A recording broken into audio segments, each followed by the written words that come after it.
Selamat pagi anak-anak. Tema 3, subtema 1 pada pembelajaran yang ketiga. Mari kita awali dengan berdoa. Dalam nama Bapa, Putra, dan Roh Kudus, amin. Allah Bapa yang makasih, terima kasih atas kesempatan yang boleh kami nikmati untuk mengikuti pembelajaran hari ini. Bukalah semangat kami, berikanlah kekuatan agar kami senantiasa mampu melaksanakan pembelajaran meskipun masih dalam daring. Amin. Dalam nama Bapa, Putra, dan Roh Kudus. Amin. Benda-benda yang terbuat dari kertas. Anak-anak, banyak benda yang terbuat dari kertas. Kamu itu ada tisu, ada kardus, ada koran. Masih ada juga benda yang terbuat dari kertas, buku. Kamu juga bisa melihat layang-layang, juga bisa terbuat dari kertas. Bagaimanakah proses pembuatan kertas? Proses pembuatan kertas membutuhkan waktu yang cukup lama. Dan kertas ini bahan pokoknya itu terbuat dari kayu. Kulit kayu. Kayu besar dipotong seperti korek api, kemudian dimasak atau dipanaskan menjadi lunak dan menjadi bubur yang sering disebut dengan pulp. Pulp adalah bubur kertas.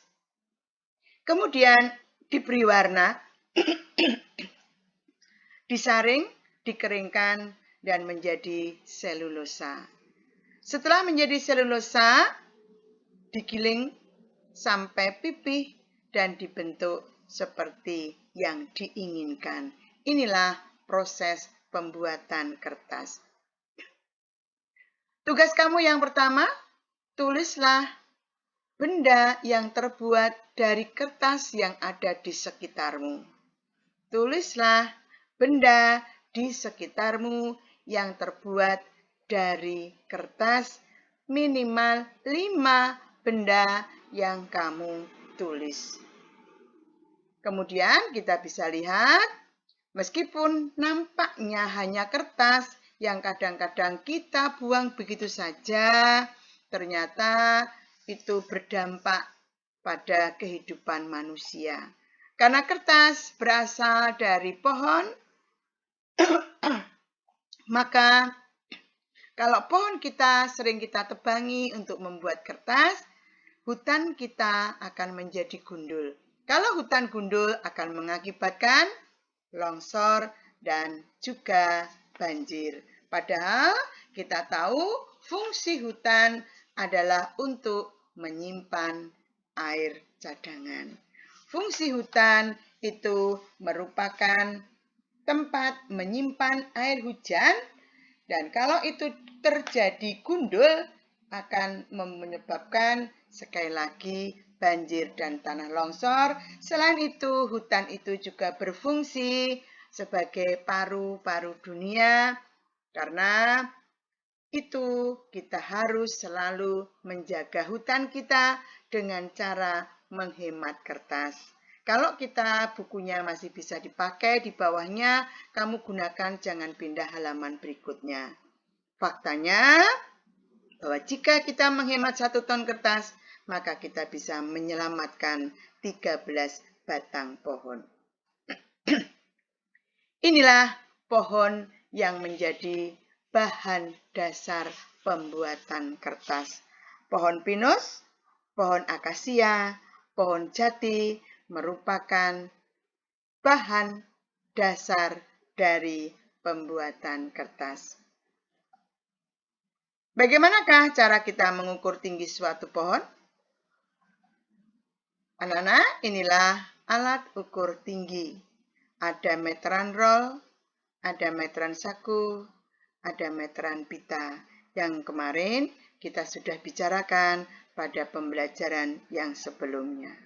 Tugas kamu yang kedua, sebutkan satuan panjang yang telah kamu ketahui. Yang kedua, tuliskan alat ukur yang tepat untuk mengukur benda-benda berikut ini. Kamu bisa membuka buku paket kamu Tematika halaman 30. Bukalah buku paket tematika halaman 30, maka kamu mengerjakan seperti yang ada pada layar kamu. Pertanyaannya, bagaimanakah perasaan kalian setelah belajar hari ini? Senang? Sedih? Tidak bahagia? Atau jenuh? Atau bosan? Dan marilah kita akhiri pembelajaran ini dengan berdoa. Dalam nama Bapa, Putra, dan Roh Kudus. Amin. Terima kasih ya Bapa atas pembelajaran hari ini. Berikanlah kami tetap pada semangat kami untuk mengerjakan tugas-tugas yang harus kami selesaikan hari ini. Amin. Dalam nama Bapa, Putra, dan Roh Kudus. Amin. Terima kasih anak-anak atas kebersamaan hari ini. Selamat belajar. Tuhan memberkati.